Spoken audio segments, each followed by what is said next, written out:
I hear many people saying lean is doing more with less, and that sounds like a lot of common sense. It's about one of the simplest definitions that is floating around. But I would say it's not a good one. On today's episode, we discuss lean, a concept many of us have heard of but may not know or practice. To understand more on lean and how it can positively impact our work and even our lives, we interview Heiner Gulbis, who has built up his experience working in 4 different continents, finally landing in OQ. I am Fatin Al-Mawali, and this is the podcast.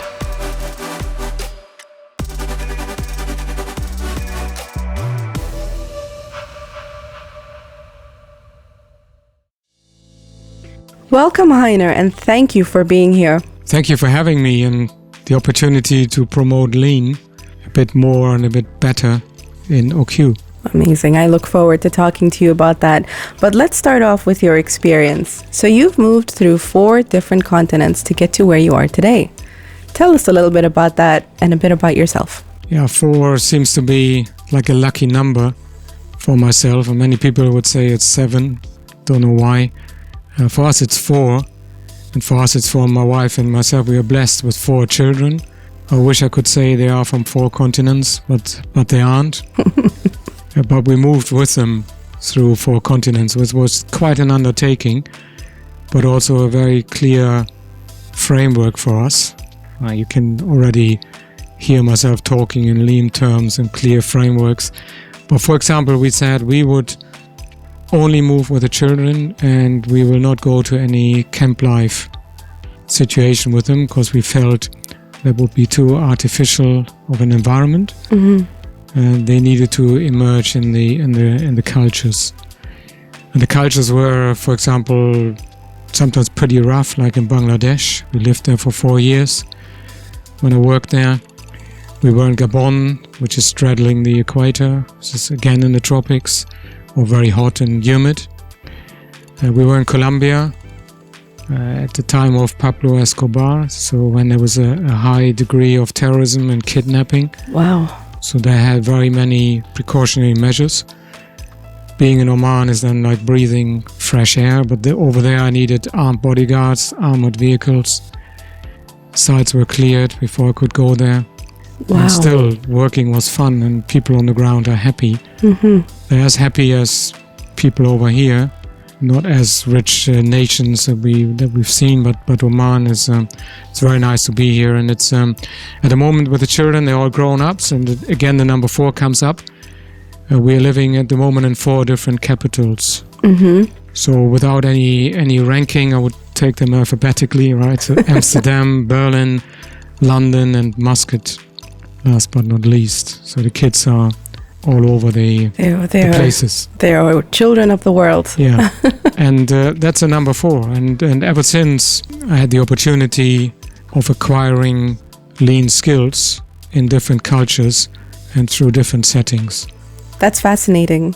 You moving to all these different places and hearing about the different threats you had to face in those places with your 4 amazing children. I'm very happy to hear that you were able to land in Oman in a place where you feel like it's fresh air. You're definitely welcome here, as you, I'm sure, feel and can see. So moving around with 4 children, how was that? Must have been a little bit challenging when you were packing your things to move from one place to another. Did you practice lean on that, or did you just adopt the Marie Kondo method of, if it feels good to me, I'm going to keep it? No. Lean comes in handy because you get a 40-foot container, normally from the company, and then it's fighting for the space. Do we take the dolls and the pram? We have 2 daughters and 2 sons. For the daughters, pretty cliche. Or yeah. Do you take the cars or other toys for the boys? So it was fighting for that, and also good scouting up front of what do you take to the country that you can't get in the country. So we were looking basically our own supply chain and how would we rig this up, and we were making even forward-looking schedules. How often could we be in different places, and then equip on stuff that we would find important. For example, we had our own, and it's a bit of a funny story, but me being German, and we're all Germans, and we speak German at home just to keep up that language. Though the kids are not very good in their mother tongue, but that's a different story, and it hasn't to do with lean. But for example, for Bangladesh, we were planning in stopovers in Singapore, and we would then rush to a shop that had a tinned bread, dark bread, because we Germans love bread, and so we rigged up our own supply chain. And I think that is also pretty much a just-in-time delivery, but also stocking up, having the right inventory, seeing how much allowance you still have with your baggage. All of that kind of lean knowledge comes in quite handy for sure. That. So it was an affair, yes, but with a lot of planning, a lot of packing lists, and also a little bit of fighting and cajoling here and there to get the desired goods into the container. Wow. So if I'm ever planning a holiday or something, I shall look you up and take up your planning skills, because it sounds like you had everything under control. So in OQ, you are the lead lean. What is lean and why is it important? And what does it mean for OQ to adopt a lean method? Let's get into that. Okay, that's a whole lot of questions. Let's try to break it down into what is lean. So many people, and I hear many people saying lean is doing more with less, and that sounds like a lot of common sense. It's about one of the simplest definitions that is floating around. But I would say it's not a good one, because it could easily mean doing more with less. And I see a lot of people being stressed out after the integration, the harmonization that we need to do in some teams. The procedures, the P&P team that is working hard to get us good documentation on the ground, improvement projects that are going on, or stuff that is being rigged up. And then we seem to be already doing more with less. But you see where I'm getting at. It could easily mean that you stress out people. And whereas when you see in a lean factory, yes, people do more with less, but in a very calm way. So it doesn't mean that you curtail or that you shortcut procedures, what have you. It means that you understand of what is the flow of work. Right. And when do I need which interfaces to be functioning for me so I can create value. That becomes already a much better definition of lean. To sum it up, a short sentence would be that lean is rather the elimination of waste. So I understand that processes and projects are always and constantly being upgraded and updated into better ways of how we can make something work. Yeah. So if you look at a lean process, now I understand also that there's no exact time frame for how long it takes to make something lean. But a lot of people are under the assumption that to make something lean, there's a certain process and there's a certain time. Would you like to agree or disagree on that? I would like to agree. Okay. So when we look at our deployment model in key terms, we observe first and we meet the business of where they are and see of what the problems are and some of the root causes, and that is where we try to help and then start deploying some of the tools. Not necessarily in the textbook fashion, like this is the number one you normally do when you read the Lean Manager, this is the number two, the number three. Yeah. You can do it also reverse engineering, right, which is a more successful way of meeting the customer. And so like that, you would then start building a capability within the workforce, but they still own the performance. They own the problem.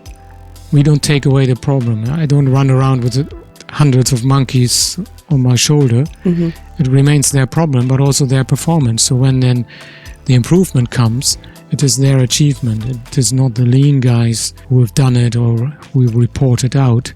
The right. recognition is entirely with the workforce. And then complementary to that, we also have more formal training where we offer so-called lean practitioner training. Okay. And those projects, they have a timeline. So coming back on the initial question of rounding it off, they have a timeline, and that timeline is typically 3 to 6 months depending on the complexity of the issue. They do another one with diminishing support and hand-holding from the lean guys, from us, and then doing the third one, or if they're very capable doing the second one, they would then become internally accredited. So we give you a certificate that you are a lean practitioner. So you guys are like the men in black of OQ. You come in, you help clean up everything, and then you walk out unknown, unseen. Which version? Oh, it's Men in Black 4? I don't know Men in Black 1, the original. No, I guess we're not. We have black belts.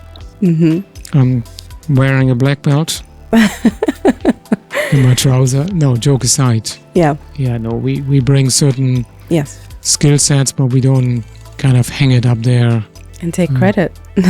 And take credit, indeed. It should be with the organization. So we're very happy to instill capability within the workforce so that the people start working together and collaborating. Right. So I observe a lot of isolation, and it's not a wonder. It's one of the challenges OQ has. You can tackle it at a later stage, but I can mention it now as well, because we are rigging up in many aspects. For example, skill pool management is being built. The DOA, so the manual of authority is being built. All of that is coming our way, so people tend to get their own house in order first.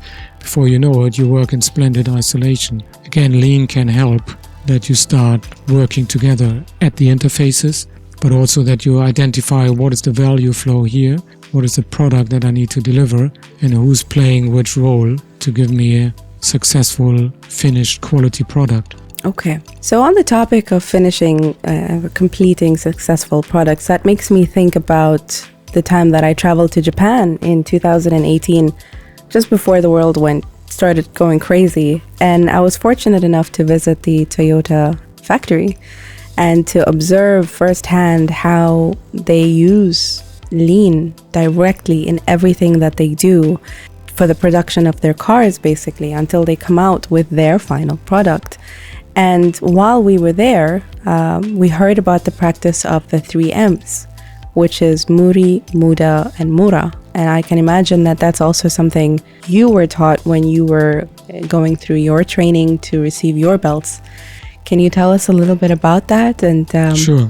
Shine some light? Yeah, so when I hear 3 M's, I rather think of the Post-its. Okay. Great invention. Yeah. That was done by the 3M company. Okay, that again, joke aside, we use Muda, Mura, and Muri in that sequence. We use Muda a lot in our training, and I park that and come back to it, which basically means waste in a more detectable way that people can see immediately and can categorize and then start removing. Whereas Mura is harder to see because it's the unevenness of flow or the unevenness of workload. So the countermeasure would be load leveling. It means that it signifies itself, for example, if something is very uneven also in the flow, then people would start waiting on the next stuff to arrive. Other people would start stressed, but the cause is really in the Mura, right? Mm-hmm. So it's an important concept that we need to understand, but it comes often with other forms of waste or manifests itself for you visibly when you observe in a factory or when you were at Toyota. It would manifest itself then differently. And then Muri is the overburden. So if you drive your car at high revs all the time, you have more wear and tear and you would wear it down. And I alluded already to an example of people becoming stressed, doing more with less. And that could also lead to Muri, if you don't balance it. Hence I like the care share there, and then this care element in there is also looking after the well-being of people. Right. Also the well-being of your equipment. If you ask a rotational equipment engineer about care, very likely he would say, well, I look after it that my compressor is well maintained and that I do the PM and the CM, or the PM rather, on time. Stuff like that, So they have a slightly different definition of care than somebody who's working in the people function, more in the well-being. Mm-hmm. And then Muda, we typically bring this across by the 7 or the 8 forms of waste. Okay. We typically use then the first letters of it, which goes by a name. This is Mr. Tim Wood. So TIM, WOOD, WOOD, if you will. Tim Wood, right? And yeah, I could go on a lot about it. Let me just maybe mention the ones and just use a few examples. So T would stand for transport, and what is meant by that is mainly external transport when we look at it. So do I need a lot of truckloads to this factory to bring it here? For example, I learned that because of money, there are a lot of truck kilometers just in a cup of yogurt that you buy in a German supermarket. So the strawberries for it would be washed in Poland. The plastic would come from Morocco. The milk would come from southern Germany. The aluminium would come from Iceland. And then it's assembled and it's made in this German factory, the dairy factory. And then yet again, and it's distributed over the European Union. So There's a lot of transport in there. Could that be done less wasteful? But if your governing company goal is to make money and it is cheaper to transport strawberries from Poland than it is from a nearby field, then that is how economies would do it. But there's a lot of transport in there, and I just wanted to bring this ambivalent concept that sometimes, I'm sure it's a lean process of making that yogurt, but is it environmentally friendly? And if you had to bear the cost of emissions and the likes, we're coming more into considerations around how lean do you want to be and how ethical do you stay and become and staying lean or becoming even leaner. So does cost trump other aspects? So then the I is the inventory. Do I have a lot of spare parts that I'm hardly using or that I could get readily in a supermarket next door? So why would I store them? Because it's capex, it's money building there. Motion is typically people moving around, forklifts moving around, so very observable. W is very observable, it's waiting. Waiting? Waiting. Okay. Sometimes waiting for information, something isn't ready yet, you're waiting for a permit, you're waiting for somebody else or finishing the product. And there's a lot of that. And then the two O's are over-processing and over-production. So are you processing to the specified quality or are you overdoing it? Are you polishing it just a little bit more without getting the price and the margin for it? For example, if I was selling, it would be easier to make only, let's suppose it's easier to make only 95 more gas, fuel. And it's certainly easier in the factory. Let's assume that, if it was. And then I would still sell the 95 as 91. At a lesser price, so it's clearly over-processed, isn't it? Yeah. So I make my life easier, kind of one size fits all. Right. Maybe it would be good business to sell the 95 as 98 Ultimax. Again, I'm joking. So, and then the D is defects. Defects. So you haven't produced the product that the customer wants, or it's not functioning. So if it's tangible, or it's not the service that has been requested. Oh, thank you for that little nugget of information. So we got Tim Wood and the 3 M's. Okay, so moving on a little bit off of that, what is your opinion, or in your opinion, are OQ challenges that you've observed, and how do you go about solving those? So the challenges that we have are, maybe I home in on 3, and that is that we as leadership, and I mean all levels, and when I talk of leadership, it's not pointing towards the board or the ILT. We're all leaders to some extent, or we're leading people and we're supporting the front line, so that we commit on the basis of understanding, so that we show the willingness to adopt some of the lean concepts that we have on offer. So that will be clearly one. Then that you have regular performance talks with the team, so you start generating a team accountability, also with the stakeholders in the room. So typically you would get together, preferably on a weekly basis, talking of a scoreboard. So you need visual management, which is another one that is by and large missing. I don't see many visual boards walking through the floors in MGM, for example, or in SOA for that matter. In Gifnane is a little bit different. They have something. MAF, very little to date. Salala, I don't know. You tell me. You're from there. Right, so visual management. So you have a scoreboard and you talk around it, and you're asking questions like, what is the progress towards the target condition where we want to be? in our case, as PT&C, how well do we improve our service quality? What are the issues? What are the unique decisions we as a team can take? We shouldn't be solving the problems that should be solved at the front line. Right. And then lastly, any learnings that we can multiply. Then it becomes more a question of I'm accountable to the team rather than accountable to some targets that have been set by my line or that somebody has dreamt up for me. No, it's what we have developed, where we want to be, and what we need to deliver for the business plan. And that is working quite well in some parts. So we don't need to go far and go see us to PDO, which we've done, by the way, in a virtual manner, or to visit Toyota, as you have done. Yeah. We can look to ourselves. We have a very good example in MGM, and we have 2 good examples in downstream already. That's really good. That's really good.